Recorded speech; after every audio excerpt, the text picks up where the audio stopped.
গরুর মাংসের লোভনীয় আচার রেডি হয়ে গেছে। দেখেন আচারের কালারটা কত সুন্দর।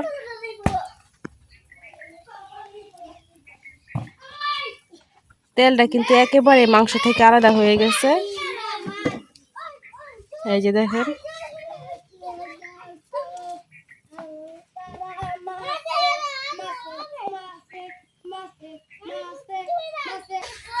আসসালামু আলাইকুম ওয়া রাহমাতুল্লাহি ওয়া বারাকাতুহু। আজকে আবার এসে পড়ছি নতুন একটা ভিডিও লইয়া। তো আজকে রান্না করা হইতেছে গরুর মাংস দিয়া আচার। গরুর মাংস আচার বানায়াম। গরুর মাংস সবসময় একইভাবে রান্না করে খাইতে কিন্তু ভালো লাগে না। সবসময় আমরা যেভাবে নর্মালি রান্না করে খাই, আলু দিয়া নয়তো কষায়া নয়তো ঝুল করে, এভাবে তো অনেক খাইছেন। এখন একবারে আচারের মতো বানায় খাইলে অন্যরকম একটা টেস্ট। আর এই আচারটা একবার বানায় রাইখা দিলে একেবারে 6 মাস সংগ্রহ করে রাইখা দেওয়া যায়, 6 মাস বড়া খাওয়া যায় আর কি গরুর মাংসের আচারটা। তো আপনি যারা খাইছেন তারা কিন্তু জানেনি। তো আমার কাছে এই গরুর মাংসের আচারটা অনেক ভালো লাগে, এই জন্য আমি গরুর মাংস আনলে এই আচারটা অল্প হলেও বানায় রাখি। তো আজকেও বেশি বানাইতাম না, অল্প একটু বানায়াম, বানায় আর কি বেশি দিন রাখতাম না, অল্প কিছু বানায় খালি সবাই মিলে খাইয়া নেম আর কি। কারণ এটা কুরবানির মাংস, বেশি দিন রাখা যাইতো না, এই জন্য আর কি সবাই মিলা বানায় খাইয়া নেম। যে অল্প একটু মাংস আমি আলাদা করে রাই খাই দিয়েছিলাম শুধু আচার বানানোর জন্য। তো পুরো ভিডিও দেখতেন, আশা করি ভালো লাগবো। চলেন রান্না করে যাই, যাই সব কিছু রেডি করে নেই।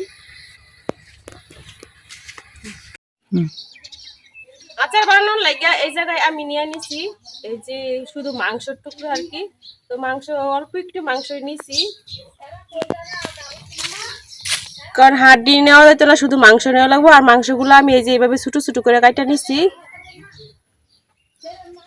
এই গরুর মাংসের আচারটা খাইতে যতটা মজা ততটাই দেখতে ভালো লাগে, খাইতেও ভালো লাগে, অনেকটা মজা আর দেখতে অনেক লোভনীয় হয়।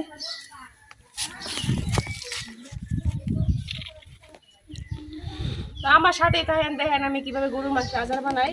তো এই জায়গায় আমি নিয়ে নিচ্ছি অনেকগুলা পেঁয়াজ। তো এই পেঁয়াজগুলো একবারে বাটা রাখবো মিশিল করে আর কি।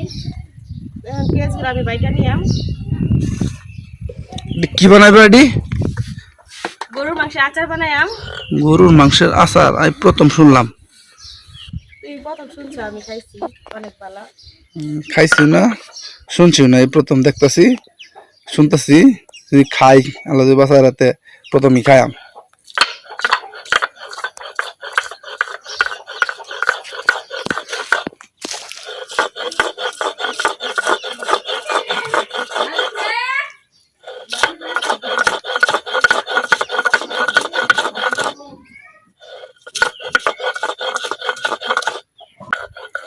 এই আচারের মধ্যে পেঁয়াজটা বাইটা দিলে অনেক ভালো হয় আর কি। আর পেঁয়াজটা যদি কুচি করে দেয় তাহলে দেখতে ভালো লাগে না, আর বাইটা দিলে অনেকটা দেখতেও ভালো লাগে, খাইতেও ভালো লাগে আর কি। মশলাটা অনেকটা ঘন হয়, এই জন্য আমি সবসময় বাইটাই দিই। তো সবাই বাইটা দেওয়ার চেষ্টা করবেন।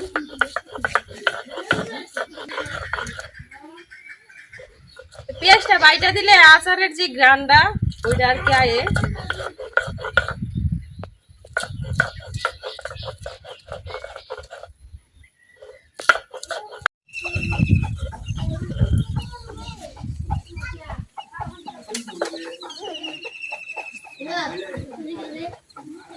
পেঁয়াজটা বাড়া হয়ে গেছে, হলে মুড়াই দিতেছি।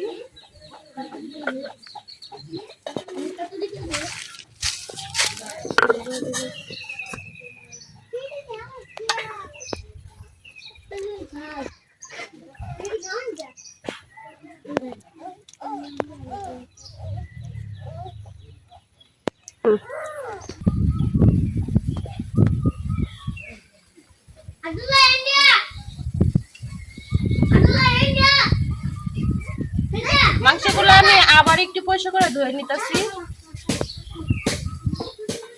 রান্না করার লেগে এখন সরাসরি কড়াই নিয়ে নেম। কড়াইটা আমি আগে থেকে চুলার বসায় একটু গরম করে নিয়েছিলাম।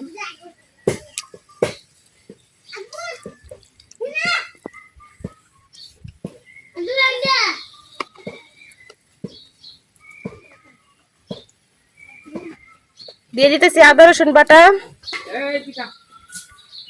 পেঁয়াজ বাটা,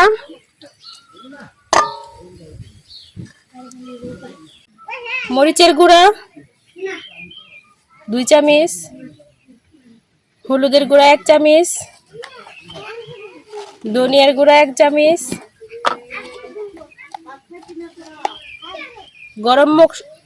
গরম মশলার গুঁড়া 1 চামচ,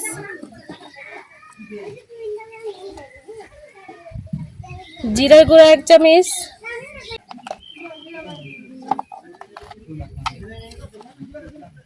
স্বাদ মতো লবণ,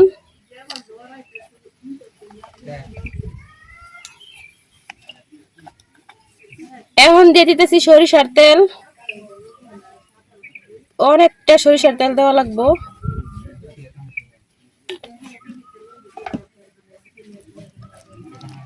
এখন হাত দিয়ে খুব ভালোভাবে মাখায় নিলাম।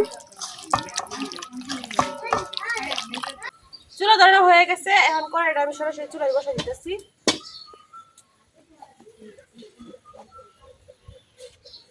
এখন হালকা আছে কিছুক্ষণ রান্না করে নেন। মাংসের মধ্যে বলক উঠে পড়ছে। এই জায়গায় আমি কোনো পানি দিতাম না, এভাবে রান্না করে নেন অল্প আছে, একটু সময় নিয়ে।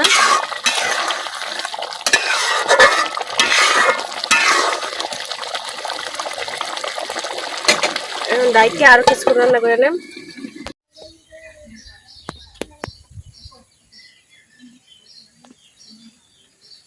একটু পরে পরে লাড়াচাড়া করে নিতেছি।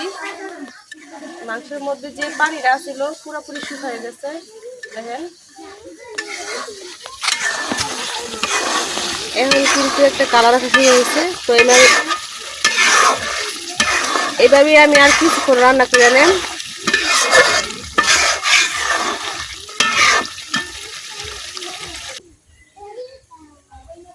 আজকে আবার দিনটার মধ্যে রোদও নাই, বৃষ্টিও নাই। সকালে 2-1 ফোঁটা বৃষ্টি পড়ছিল, একবারে দিন কেমন অন্ধকার অন্ধকার হয়ে আছে।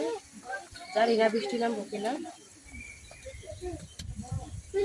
বৃষ্টির দিন তো বৃষ্টি নামতেই পারে, এটা তো জানার কি আর না জানার কি।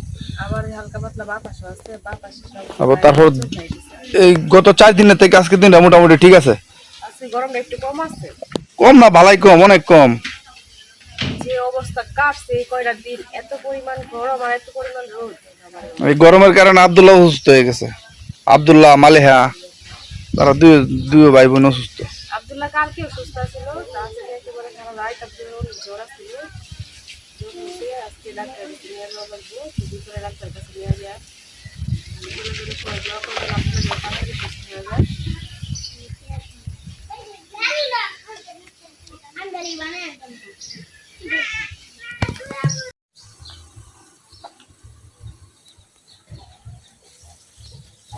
দেখেন কালারটা কত সুন্দর হয়েছে, আর মশলা সুন্দর একটা গান রয়েছে।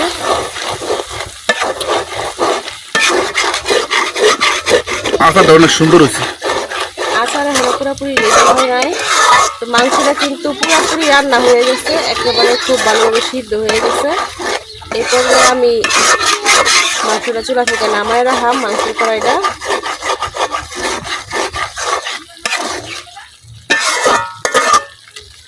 আচার রেডি না হইলে কি বউ, আমার জিব্বাই তো পানি আয়া পড়ছে। এখানে যে আমি নামাই রাখতেছি।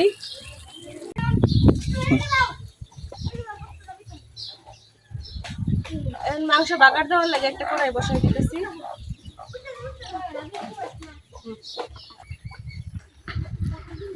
কড়াই গরম হয়ে গেছে, এখন আমি কড়াইয়ের মধ্যে আবার সরিষার তেল দিয়ে দিতেছি। তো বেশ অনেকটা সরিষার তেল দেওয়া লাগবে, সবটা সরিষার তেল আমি দিয়ে দিছি। এতটুকু মাংস আচার করতে গিয়ে আমার 250 গ্রাম তেলের মতো লাগিয়ে গেছে একেবারে।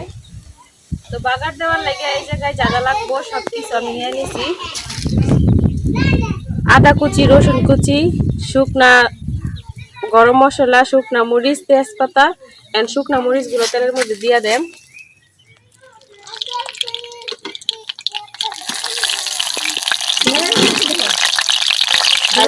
তেজপাতা, আজকে গরম মশলা, আদা কুচি, রসুন কুচি,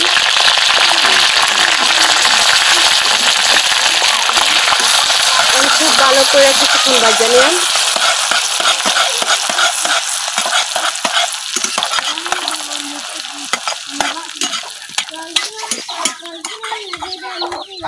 রসুন দেওয়াতে একবারে সরিষার তেলের মধ্যে বলক এসে যাচ্ছে।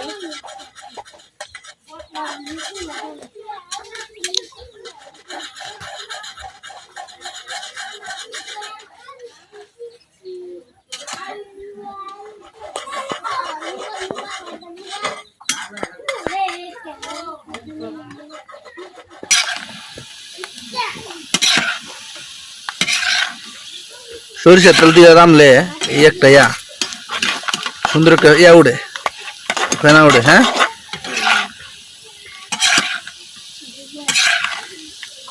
আদা রসুন খুব ভালোভাবে ভাজা হয়ে গেছে। আর এই দেখেন ভাজা হয়ে গেছে দেখে কিন্তু ফেনাটা একেবারে কমে গেছে। এখন আমি যে মাংসটা আগে থেকে রান্না করে রাখছিলাম এই মাংসটা এই কড়াইয়ের মধ্যে দিয়ে নেম।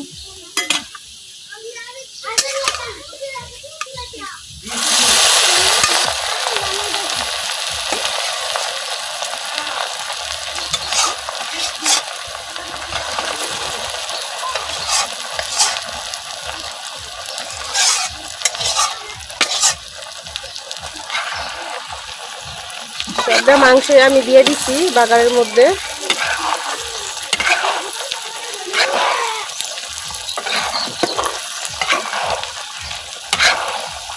এখন এইভাবেই কিছুক্ষণ রান্না করে নেন।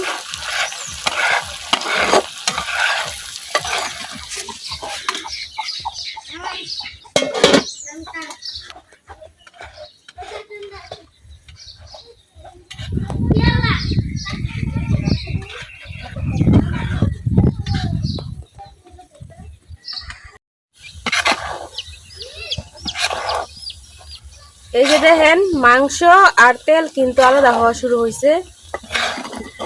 আর আচারের যে একটা গ্রান, এই গ্রানটা কিন্তু অলরেডি বাড়ি উঠছে। তো পুরাপুরি যখন দেখবেন তেলটা মাংস থেকে আলাদা হয়ে গেছে তখনই বুঝবেন যে আচারটা হয়ে গেছে। তো আমার এখন আলাদা হয় নাই, আর একটু সময় লাগবে। এইভাবে কিন্তু নাড়াচাড়া করতে হইব নিচে যেন একেবারে পুড়ে না যায়।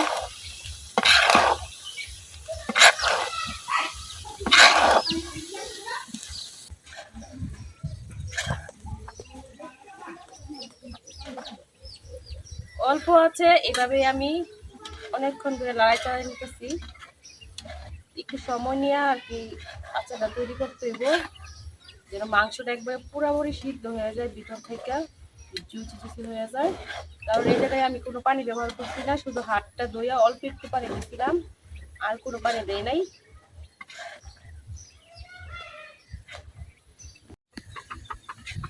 অনেকক্ষণ রান্না করার পরে এই পর্যায়ে আমার গরুর মাংসের আচারটা একেবারে রেডি হয়ে গেছে। তো তেল থেকে ফেনা উঠতেছে দেখে কিন্তু বোঝা যাইতেছে না, ঠান্ডা হইলেই বোঝা যাইব। এখন আমি চুলা থেকে নামাই নেম।